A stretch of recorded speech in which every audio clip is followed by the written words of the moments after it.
we're going to start quarter 3 reviewing where we ended second quarter with. So we're going to review slope-intercept form, we're going to review standard form, and graphing them. So remote learners, you want to make sure that you copy down this information into your notes. Okay, so slope-intercept form is y equals mx plus b. First thing that you want to do is you want to plot whatever number is here on the y-axis. And then after that, you want to use the slope, so whatever number is right here, and you're going to use that to help you plot a second point. If this isn't a fraction, you want to put it over 1. Okay? And you're going to use the top number as your rise, which means how you're moving up or down, and then how you're going to run left or right. Okay? So if the top number is a positive, you're going to go up. If the top number is a negative, you're going to go down. If the bottom number is a positive, you'll go right. If the bottom number is a negative, you'll go left. The other form that we have is standard form. That means the x and the y are on the same side. Okay, so we're going to go ahead and just rewrite it into slope-intercept form. And to do this, we're either going to add or subtract the x term to the right. Okay, so we're always going to do the opposite of what they give us. And then we're going to divide all the terms by the number that's going to be in front of the y. One thing that's important that you need to remember is that if you divide by a negative number, you're going to have to flip your inequality in the examples. Okay, so speaking of inequalities, if you have a solid line, or if you are given a less than or equal to or a greater than or equal to, because they have the solid line underneath, that means equal to, that's going to give us a solid line. If they don't have a solid line, so if it's just the less than and the greater than, we're going to draw a dotted line. Now we also have to shade. So if you choose one of these two inequalities based on solid or dotted line, that means you're going to have to shade below that line that you sketch. If you choose a greater than or equal to or a greater than implies that you should shade, that should say above.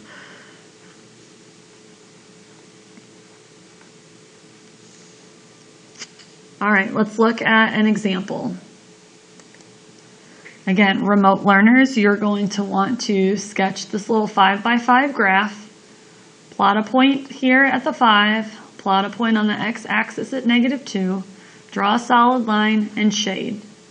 So they want us to write the linear inequality for the given graph. So first thing, we're going to put it in slope-intercept form. Okay, so we'll look back here. So I want to look at like this. So I'm going to say y, but instead of an equal to, they want the inequality. So we need to figure out which inequality we're going to use. Since it is a solid line, that lets me know I'm going to use one of these two. And now I have to figure out, well, did they shade above it or below it? So if I look and I pull the shaded region this way, okay, I'm pulling it towards the bottom of my screen, that would imply less than because I'm going down. And because it's solid, it is a less than or equal to.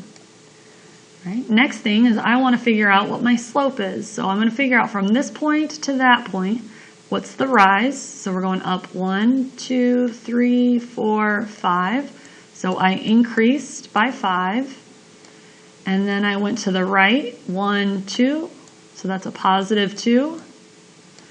So my rise was a 5. My run was a 2. And then the last thing I need to know is like, well, where is it crossing that y-axis? So the y-intercept, which they denote as b, that's up at 5. So I'm going to say they are up at +5 on the y-axis. Okay, let's look at the next example. So again, I want to start off and say y. And this one's a dotted line, so that tells me I'm either going to do less than or greater than. And so looking at this line, if I'm looking at my paper, they are shading down towards the bottom of my paper, so that would imply a less than. Now I want to figure out what's the slope from this point to that point. So let's count how many. They're going down 1, 2, 3, 4. So they went down 4. And they went over 1, 2, 3. So they increased that by 3. So they went down 4. Over 3, And then we need to figure out where are they crossing the y-axis. So they're crossing the y-axis here at 5. The b is 5. Okay, so we're going to say plus 5. Okay. Make sure you're marking the same stuff on your notes so that way it'll be useful when you take your first quiz. Here's my next two examples. Okay, so again, copy this 5 by 5 graph into your notes. You've got an x-intercept at 3, you have an x-intercept at 1, okay, and then draw a solid line and shade below. All right, so slope-intercept form, we're going to say y, they have a solid line, okay, so a solid line tells me I'm using a less than or equal to or greater than or equal to. And on my solid line, they are shading down towards the bottom of the page. So we have, again, a less than or equal to. Now I'm going to figure out the slope. So they're going down 1. And then they're going over 1, 2, 3. So my slope is down 1 over 3. And then we're going to figure out where is the y-intercept. So it's crossing the line at y equals 1. So we're going to say plus 1. Okay, let's try another one. Graph your 5 by 5. You're going to plot a point at the y-intercept at 3. You're going to plot a point at 4, 4. Dotted line, shade below. And we're going to say y is dotted line. So we're going to say less than or greater than. So once again, they have shaded below the line. So that's another less than. And we're going to figure out their slope. So this time they're going up 1, so they've increased by 1, and they're moving to the right 1, 2, 3, 4.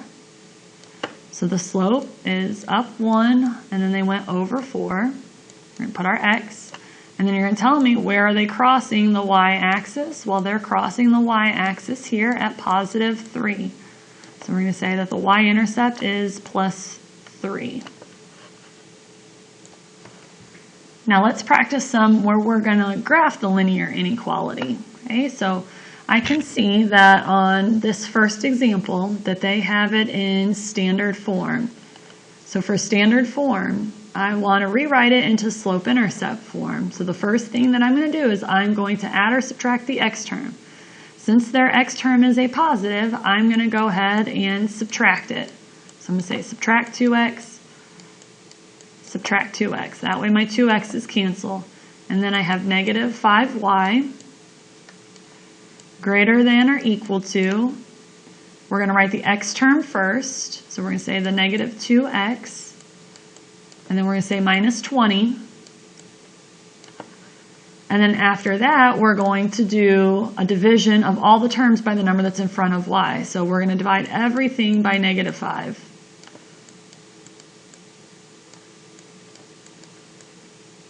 Okay, so we've got that. I've got y. Now, one thing that I need to remember is that if you divide by a negative number, you have to flip your inequality. We divided by a negative 5, so that's actually going to flip this to a less than or equal to. Okay, negative over a negative is a positive, so I'm just going to say 2/5 x. And then negative divided by a negative is going to be a positive, and 20 divided by 5 is 4. So I'm going to plot the 4 on the y-axis. Okay, and then I'm going to use my slope. So my slope is 2/5, and it's a positive 2. And then it's a positive 5. So I'm going to count up 1, 2, and I'm going to go to the right 1, 2, 3, 4, 5. Plot my second point. And now I'm going to look at the inequality. Because it is an equal to, that gives me a solid line. So I'll draw my solid line going through my 2 points. And then I need to figure out which way to shade. So because it is a less than, I'm not going to shade above the graph, I'm going to shade below. So this would be the region that has all the solutions. Let's try another one. So they've given us the inequality 4x plus 7y greater than negative 21. So again, they've given us it in standard form, so we're going to rewrite it in slope-intercept form. We're going to add or subtract the x term. So Their x term is again a positive, so we're going to subtract 4x over. So that cancels out to 0, and I have 7y is greater than, I'm going to write the x term first, so negative 4x minus 21. And my second step is that I'm going to divide all the terms by the number that's in front of y. So I'm going to divide everything by a 7. All right, so I get y is greater than negative 4/7. It doesn't reduce. Negative 21 divided by 7 is negative 3. So I'm going to plot my negative 3. That's my y-intercept. And then from there, the slope is going to tell me how to move away from it. So because it is a negative 4/7, I'm going to go down 4. 1, 2, 3, 4. And because it's a positive 7, I'm going to move to the right 7. 1, 2, 3, 4, 5, 6, and 7. All right, next thing I want to look at is I want to look at the inequality. So it is a greater than, which tells me it is going to be a dotted line. So I'm going to draw a dotted line between my 2 points. And also, because it's greater than, that tells me that I need to shade above the line, which would be going up. So this is the side. Any point that's over here would be a solution to that inequality. All right, the next one's a little bit different, okay, because they don't have an x term with it. So what that implies is really that they have a y is less than, they have no x's, so I could write a 0x plus 4. Okay, here's my y-intercept, so I'm going to go to the y-axis at 4.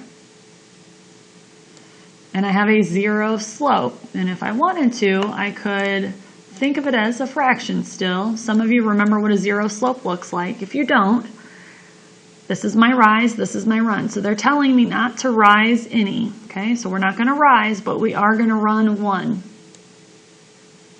Okay, so there's my second point, and I only need 2 points to make a line. Now next thing, because the inequality is a less than, that tells me 2 things. One, less than tells me that I'm going to shade below.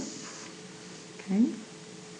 And the other thing that it tells me is that it's going to be a dotted line. So I'm going to have a dotted line going through those 2 points, and then I need to shade below.